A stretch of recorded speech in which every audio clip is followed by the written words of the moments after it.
Kalm, the guy on the bike, with another half-ass production. I'd like to welcome you to today's program. Today we're coming to you from the 511 building, West 25th Street, Chelsea. We're going to visit the Mitchell Algus Gallery and take a look at the Willoughby Sharp exhibition.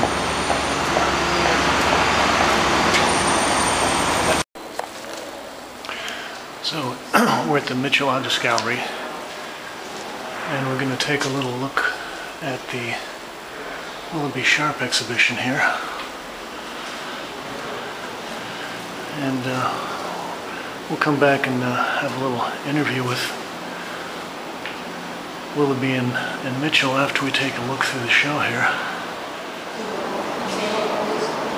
This is an installation view of the exhibition, which is actually titled Willoughby Sharp Reappearance. Archival artifacts, articles, drawings, JPEGs, memorabilia, objects, paintings, photographs, relics, residue, and other exotica.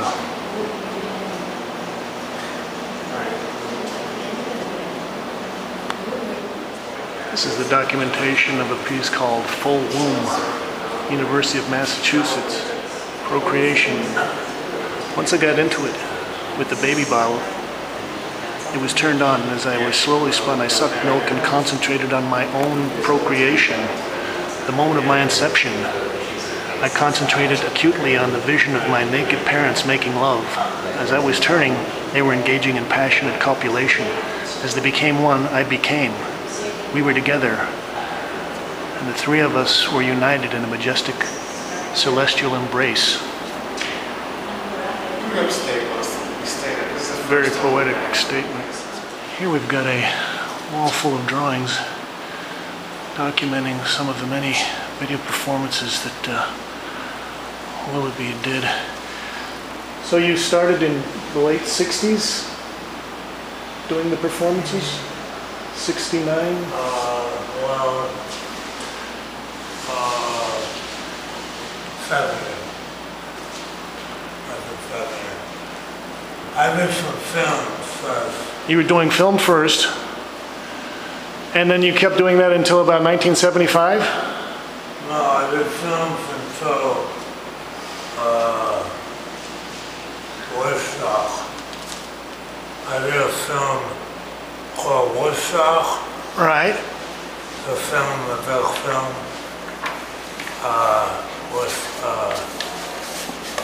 Janis Joplin. The Woodstock. Yeah. Right, okay. Yeah, the Woodstock. When did you start getting into the performance work? Mine? Yeah, your performance. Well, I'm about 6 or 7 years old.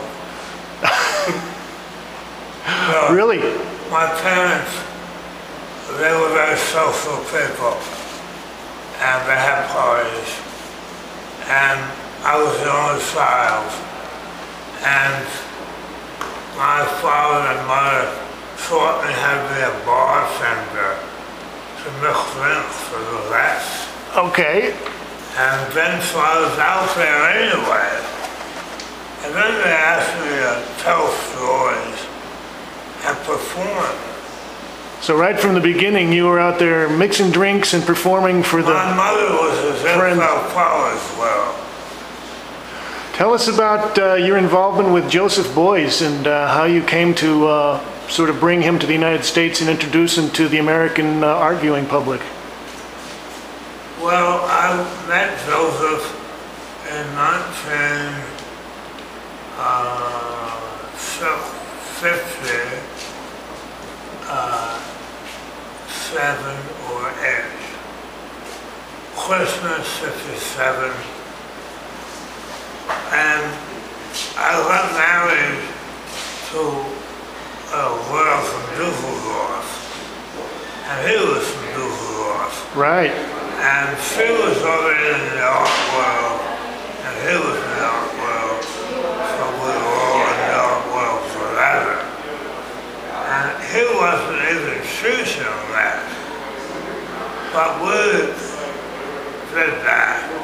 were you did 28 films with Joseph Beuys. were you part of Fluxus as well, or? No.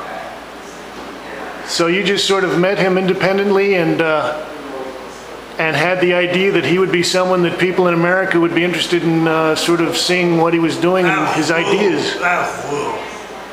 I first did a video with him that Ronald Feldman commissioned me to do in 1972 or 3. Was that the one, I Love America and America Loves Me or something like I that? did that later. That was later. 74. Okay. I put him in shows. I wrote about him. I wrote a 10-page interview in art for him in 1970. We were close personal friends. He died on my birthday in 1986. Well, he was quite an influential artist. I think maybe one of the most influential European artists since Picasso. And I think it was probably very good for you that you were able to bring him over here. Now, did he influence your ideas? It was a two-way street. Two-way street. It was one for him to get me. That's right. Because I opened a lot of doors for him when they were closed. Why don't you tell us a little bit about also your founding and publishing of Avalanche, the first magazine dealing with earth art. It was on the cover of the first one. Joseph Beuys was? Yeah. That's great. Yeah. And you People published didn't know who he was. you published the magazine for 6 years? 7 years. We worked on it for 9. People didn't know who Joseph Beuys was in 1970. I also curated his retrospective at the Guggenheim.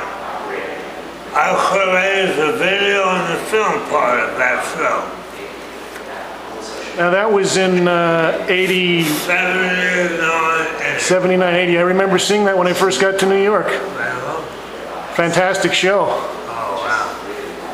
Let me say that Joseph Beuys was among the 5 most important people I got to know. The first was Albert Einstein. The second was Joseph Beuys. The third was Marcel Duchamp. And I'm not sure about that. 4th and 5th. Well, Bruce Nauman. Okay. That's a pretty good list. And, well, who is there? There's one miss for that.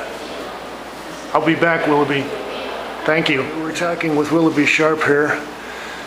And here is Mitchell Algus, I think one of the heroic art dealers in Chelsea. I love your program. I think it's so important that you've sort of taken a historical perspective to a lot of the art, because a lot of the people that you show are definitely deserving of more attention. And I'm glad to see there's somebody out there that's not just looking at 20-something hot, sexy kids. I'm glad that there's somebody there that's sort of looking Hey, wait a minute. all right. Some of us are hot, sexy kids. I took offense at that. Okay. Anyway. He's hot. He is hot and sexy. All right, put it back. Anyway, we love what you're doing here, Mitchell. And this is a great show. What are you doing here? What am I doing here? Yeah, what is the program? To show hot, sexy people. Anyway, what this is museums should be doing. This is James Kalm reporting from the Mitchell Algus Gallery on Willoughby Sharp's Reappearance. I swear he was dead. Thanks, Willoughby. Thanks, Kate.